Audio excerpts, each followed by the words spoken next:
BRS బీఫామ్పై గెలిచి party ఫిరాయించిన 10 మంది ఎమ్మెల్యేలకు సీఎం రేవంత్ రెడ్డి కనీసం అపాయింట్మెంట్ కూడా ఇవ్వడం లేదు. ఇవాళ సీఎం రేవంత్ రెడ్డిని కలవాలని నిర్ణయించిన ఫలితం లేకపోయింది. అసెంబ్లీలోనే ఉన్న రేవంత్ రెడ్డి వారికి సమయం ఇవ్వలేదు. దీంతో వేం నరేందర్ రెడ్డిని కలిసి తమ గోడు వెళ్లబోసుకున్నారు. పార్టీ ఫిరాయింపుపై అసెంబ్లీ సెక్రటరీ నోటీసులు జారీ చేసిన నేపథ్యంలో టెన్షన్కు గురవుతున్నారు.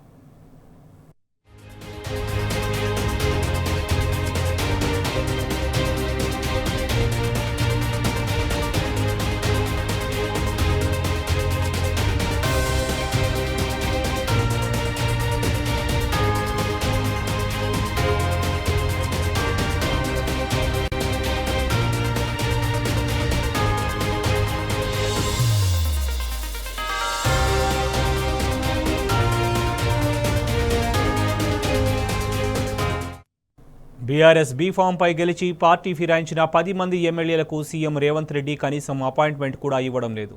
ఇవాళ సీఎం రేవంత్ రెడ్డిని కలవాలని నిర్ణయించిన ఫలితం లేకపోయింది. అసెంబ్లీలోనే ఉన్న రేవంత్ రెడ్డి వారికి సమయం మాత్రం ఇవ్వలేదు. దీంతో వేం నరేందర్ రెడ్డిని కలిసి తమ గోడు వెళ్లబోసుకున్నారు. పార్టీ ఫిరాయింపుపై అసెంబ్లీ సెక్రటరీ నోటీసులు జారీ చేసిన నేపథ్యంలో టెన్షన్కు గురవుతున్నారు.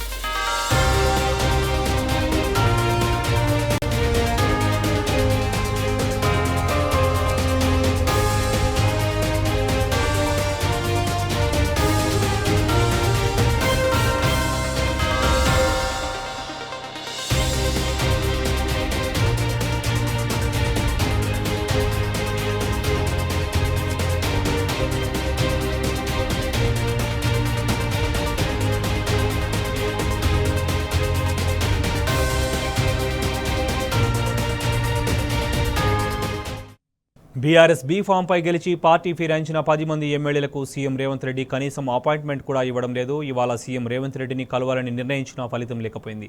అసెంబ్లీలోనే ఉన్న రేవంత్ రెడ్డి వారికి సమయం ఇవ్వలేదు. దీంతో వేం నరేందర్ రెడ్డిని కలిసి తమ గోడు వెళ్లబోసుకున్నారు.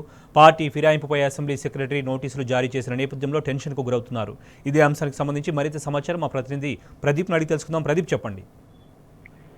ఈ అనార్థ పిటిషన్ సంబంధించి బీఆర్ఎస్ ఎమ్మెల్యే పాడి కౌశిక్ రెడ్డి సుప్రీంకోర్టు మెట్టెక్కారు. అటు సుప్రీంకోర్టు సైతం అనర్హత వేటు వేయడానికి ఎంత సమయం పడుతుందని చెప్పి స్పీకర్ కార్యాలయానికి నోటీసు కూడా ఇచ్చినటువంటి నేపథ్యంలో ఈ రోజు ఎవరైతే బీఆర్ఎస్ బీఫామ్ పై గెలిచి కాంగ్రెస్ లో చేరిన 10 మంది ఎమ్మెల్యేలకు అసెంబ్లీ సెక్రటరీ నోటీసులు జారీ చేశారు. పార్టీ ఫిరాయింపు సంబంధించి వివరణ ఇవ్వాలని నోటీసులో పేర్కొన్నారు. అయితే నిన్ననే దానం నాగేందర్ నివాసంలో ఎవరైతే వలస ఎమ్మెల్యేలు సమావేశమయ్యారు. 10 మంది ఆ సమయంలో వీలు కాక హాజరు కానటువంటి పరిస్థితి. అయితే ఈ వ్యవహారం సంబంధించి ఏం చేయాలి, అటు పార్టీ పట్టించుకోవడం లేదు. తామైతే టీఆర్ఎస్ నుంచి గెలిచి కాంగ్రెస్ లో చేరాము, అటు నియోజకవర్గ అభివృద్ధికి నిధులు ఇస్తామని ఆ రోజు చెప్పారు. ఆ నిధులు ఇవ్వకపోగా ఈ రోజు డిస్క్వాలిఫై అంశం తెరపైకి వచ్చిన నేపథ్యంలో ఎమ్మెల్యేలను ఎలా ప్రొటెక్ట్ చేయాలనే దాని విషయంలో అటు ముఖ్యమంత్రి ఇటు పార్టీ అధ్యక్షుడు తమకు సమయం ఇవ్వడం లేదని భావించినటువంటి నేపథ్యంలో ఈ రోజు అసెంబ్లీలో కలవాలి, ముఖ్యమంత్రి కలిసి తమ గోడు వెళ్ళబోసుకోవాలని చెప్పి ఎమ్మెల్యేలు భావించారు. ఉదయం నుంచి ఎమ్మెల్యేలు అయితే ముఖ్యమంత్రి కలిసేందుకు టైం కోసం చూసినప్పటికీ ముఖ్యమంత్రి వారికి అపాయింట్మెంట్ ఇవ్వలేదు. ఈ నేపథ్యంలో ముఖ్యమంత్రి సలహాదారు వేం నరేందర్ రెడ్డిని అయితే కలిశారు. వేం నరేందర్ రెడ్డి ముఖ్యమంత్రి మీకు అండగా ఉంటారు, మిమ్మల్ని పార్టీలో చేర్చుకున్నాం, మీకు మిమ్మల్ని ఎలా కాపాడుకోవాలనేది ముఖ్యమంత్రి ఆలోచిస్తున్నారు, దాంట్లో టెన్షన్ పడాల్సిన అవసరం లేదని చెప్పి ఎమ్మెల్యేలకు వేం నరేందర్ రెడ్డి సూచించినట్టుగా తెలుస్తా ఉంది. మరోవైపు ఏదైతే సుప్రీంకోర్టు అంశం సంబంధించి 10 మంది ఎమ్మెల్యేల కోసం ప్రత్యేకంగా ఒక న్యాయవాదిని కూడా ఎంపిక చేద్దామని కూడా చెప్పినట్టుగా తెలుస్తా ఉంది. త్వరలో ఈ ఎమ్మెల్యేలు 10 మంది ఎమ్మెల్యేలు ఢిల్లీ వెళ్లే అవకాశం కూడా కనిపిస్తా ఉంది. ఏదేమైనా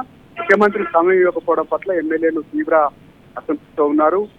పార్టీలో చేరక ముందుకు ఒక రకంగా, చేరిన తర్వాత మరొక రకంగా వ్యవహరించడం సరైన విధానం కాదు. కనీసం కలవడానికి కూడా ముఖ్యమంత్రి సమయం ఇవ్వకపోవడం పట్ల కొంత ఎమ్మెల్యేలు అసంతృప్తితో ఉన్నట్టుగా తెలుస్తా ఉంది. Right Pradeep, thank you.